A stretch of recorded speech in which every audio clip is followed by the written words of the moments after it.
All right. What types of things did your family have to do to make ends meet during this time? Well, during the 40s, my family lived with another family. We had another family living with us in the little house we lived in Cleveland, Ohio. That's where I was born. It's much colder there than here. All right. What's the next question? Did anyone in your family lose their job during the Depression, or any time?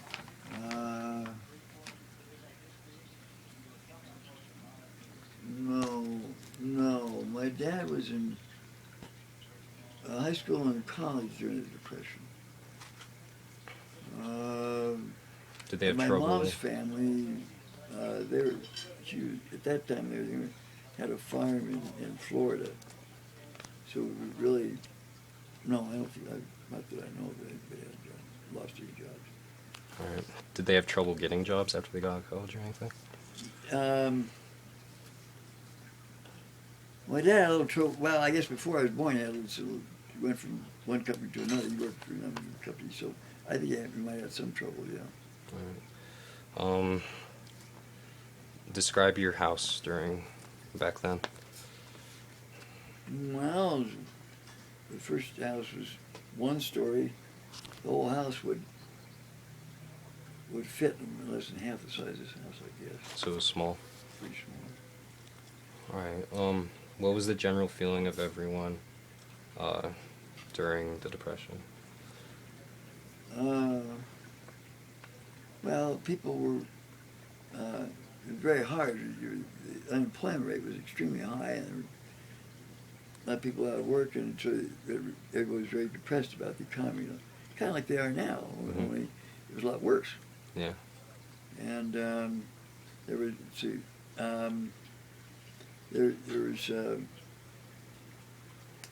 farmers had a real hard time trying to make ends meet because the land was dry and no one to buy their crops and things. It was very hard for farmers. My people basically, well, my grandfather on my mom's side was a farmer, and that's in the sense he had orange orchards, raised orange, grew oranges, and in Florida. And so he really didn't have it too bad. My dad's dad was worked in I don't know. He worked as a lumberjack, and then he worked when we first came here in 1905. When we first came here, got a job in the coal mines, and then he got a job as a lumberjack, and then later he got married, and him and his wife worked in the Worcester mills. That was very hard work, extremely hard work. And they worked long days, and you chained to this loom, and you just worked your 12-hour shift, and they really didn't want you going up to go to the bathroom or anything. They worked very hard on you. That was tough, but in that sense it was tough. But and then a chemical factory went out of business during that time, and my dad was very much interested in rockets and science and things. And so my grandfather had enough money, he bought all the chemicals that belonged to this chemical company. And he found this little warehouse, little place to put them. He had a place to put them. I guess maybe I don't know if he bought the building or what, but anyway, he had a place to put them. Anyway, so my dad built rockets. And one time the rocket came back through the blind that he and his brother built, and almost took my dad's leg off. Wow. And then Dad left for college at the age of 16, and went to MIT. And my uncle quit high school to help support him get through college. And then my uncle later, that same uncle later, won the Golden Gloves in New Jersey, which is a very prestigious thing in the boxing world. Oh, he boxed? He boxed, yeah. What was your opinion of President Roosevelt and the New Deal? They liked that, but my grandfather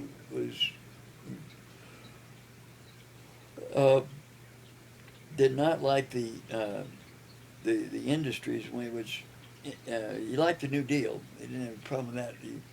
But he didn't. What he didn't like is the way business, the people running companies at that time were very, very hard on the workers, and so he had to.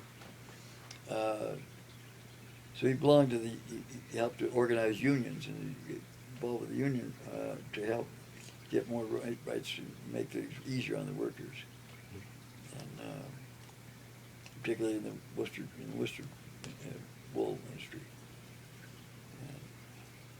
Do you remember seeing homeless people? I imagine they did. I don't remember that. But, when we left Ohio in 1947, there wasn't. Cleveland was a much different town it is now. Now it's full of gangs and all that stuff. But there was a where we lived anyway, it was very nice. We didn't have.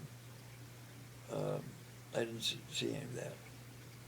No gangs. Yeah, no gangs. What do you remember about World War II? World War II.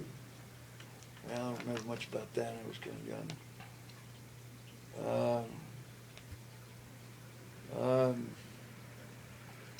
We came to California about the time the war ended. In fact, a little after we came in 1947. The war was over in 45.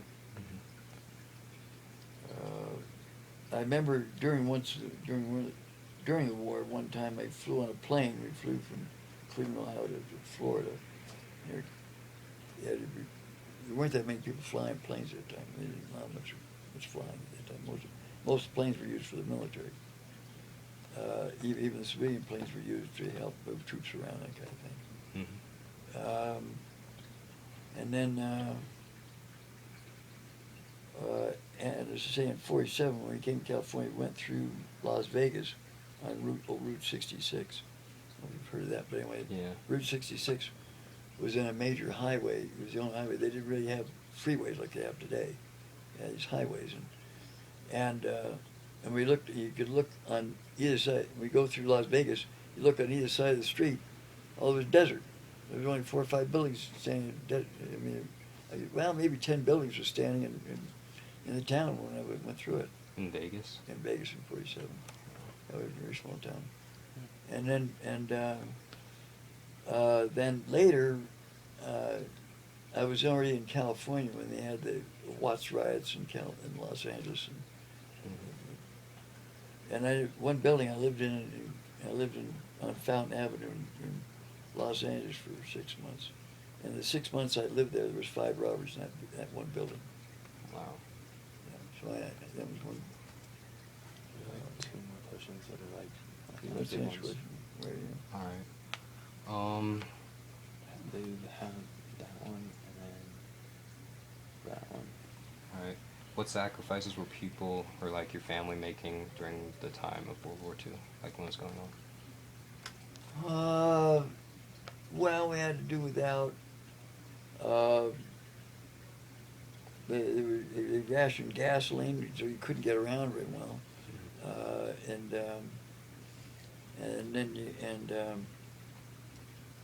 We only had one car, and so you just didn't go to a movie or you didn't go someplace. You just whatever gas you got, you used just to go to the store, get food, and that's it. And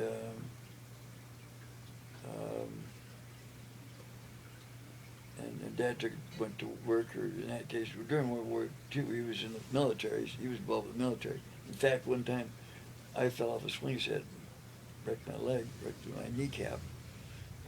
Broke my kneecap in half. And my dad was gone with the war, and so my mom didn't have a car to take me to the doctor, so I just grew back on its own. Wow. Yeah. What are some of the similarities and differences between living in the 40s and life today? Well, the similarities are the economy stunk, and it does now. Well, Roosevelt was a great man. He did a good job of getting the economy back together. Mm-hmm. Now we got a character in the White House that's making it worse. So, and we don't, and we can't keep praying, and we won't be there much longer. But anyway, and that's my personal opinion. Okay. Let's see. Well, more opinion is what I observe too. I don't travel like I used to, but I watch TV and I watch, so I see what's going on. My son travels a great deal.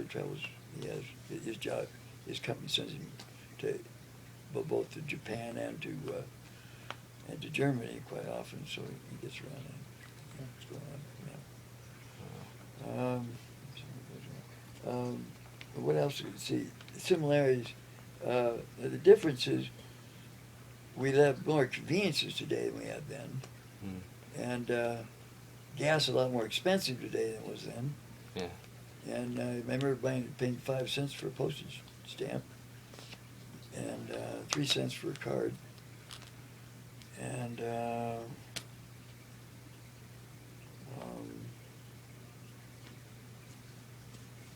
see.